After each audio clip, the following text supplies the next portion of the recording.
श्री शौनक जी ने सूत जी से प्रश्न किया कि महाराज, आपने मंगलाचरण के समय श्री सुखदेव जी की वंदना की, उनको प्रणाम किया और उनको प्रणाम करते हुए कहा, यम प्रवर्जंत मनुपेतमपेत कृत्यम द्वैपायनो विरह कातर आजुहाव पुत्रेति तन्मय तया तरवो भिनेदुस तम सर्वभूत हृदयम मुनिमान तुस्मि।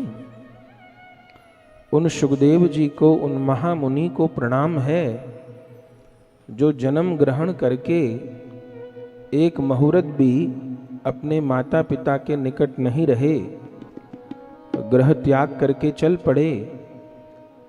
पुत्र विरह में कातर होकर वेद व्यास जी ने उनके पीछे पीछे गमन किया। तो जो सुखदेव जी जन्म ग्रहण करके वेद व्यास जी के पास रुके ही नहीं, उनको श्री वेद व्यास जी से श्रीमद् भागवत जी किस प्रकार प्राप्त हुई और उन परमहंस चूड़ामणि श्री सुखदेव जी ने परीक्षित जी को भागवत जी किस प्रकार सुनाई। उस समय सूत जी ने श्री सुखदेव जी के स्वरूप का दर्शन शौनकादि ऋषियों को कराया है। पहले वक्ता का परिचय है, पीछे श्रोता का परिचय है।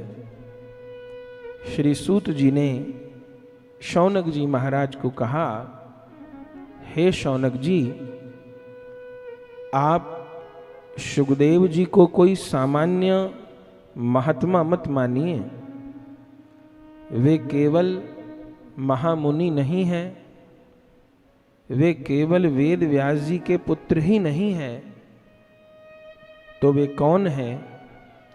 तब सूत जी शौनक जी को कह रहे हैं कि सुखदेव जी साक्षात नित्य निकुंज मंदिर श्री राधा कृष्ण के नित्य धाम श्री गोलोक के लीला शुक हैं।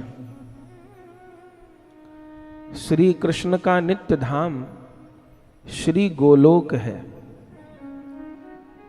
तीन भगवान के नित्य धाम हैं। नित्य धाम माने जहां पर कभी भी हरास नहीं है, जहां पर नित्य निरंतर भगवान की लीला प्रवाहित हो ही रही है। स्वर्ग भगवान का नित्य धाम नहीं है। एक समय के बाद में स्वर्ग में भी पतन होता है, स्वर्गवासी भी नीचे आ जाते हैं, और कोई देव धाम भी नित्य नहीं है, माया से परे नहीं है, मृत्यु से परे नहीं है। पर तीन धाम भगवान के नित्य हैं, जिनकी प्राप्ति वैष्णव जन करते हैं। उनमें प्रथम है श्री वैकुंठ, जहां भगवान श्री लक्ष्मी नारायण जी के रूप में विराजते हैं। जो भक्त लोग ऐश्वर्य भाव से भजन करते हैं, श्री लक्ष्मी नारायण जी में निष्ठा रखते हैं, उनके मंत्र में आश्रित होते हैं, उनको भगवान के नित्य धाम श्री वैकुंठ की प्राप्ति होती है और वहां पार्षद देह से वे विराजते हैं। दूसरे हैं श्री साकेत धाम। ये साकेत धाम भगवान श्री सीताराम जी के नित्य लोक हैं। जो भगवान श्री सीताराम जी की आराधना करते हैं, उनके मंत्र में आश्रित होते हैं, उनके रूप की भावना करते हैं, उनको अपनी साधना की पूर्णता पर नित्य साकेत धाम की प्राप्ति होती है और अपने भाव के अनुरूप देह पाकर वे साकेत धाम में नित्य लीला में प्रविष्ट होते हैं। तीसरे और सर्वोपरि हैं श्री गोलोक धाम, जो कि श्री राधा कृष्ण के नित्य धाम हैं। जहां श्री कृष्ण की लीला नित्य रूप में प्रवाहित हो रही है।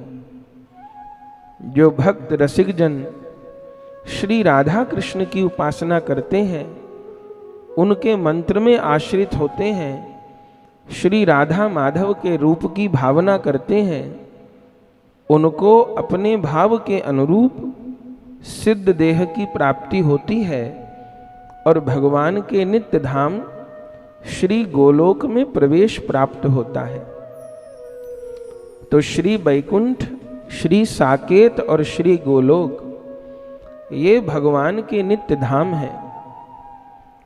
और ये तीनों धाम अवतरित भी होते हैं।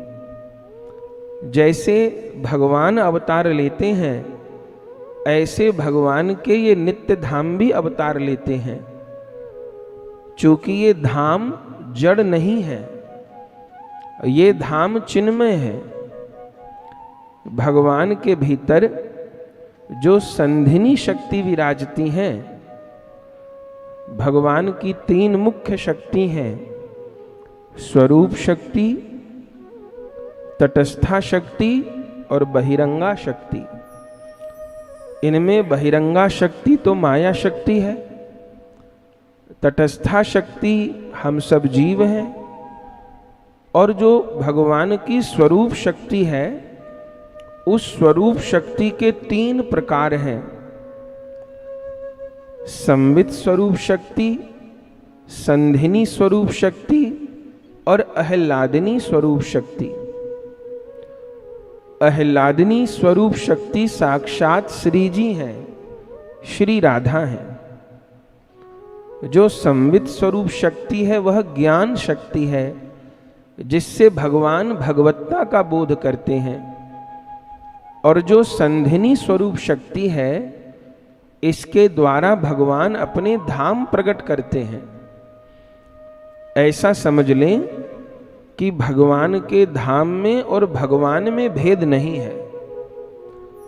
प्रभु का नाम, रूप, लीला और धाम, ये चारों परस्पर अभेद हैं और साक्षात भगवत रूप ही हैं।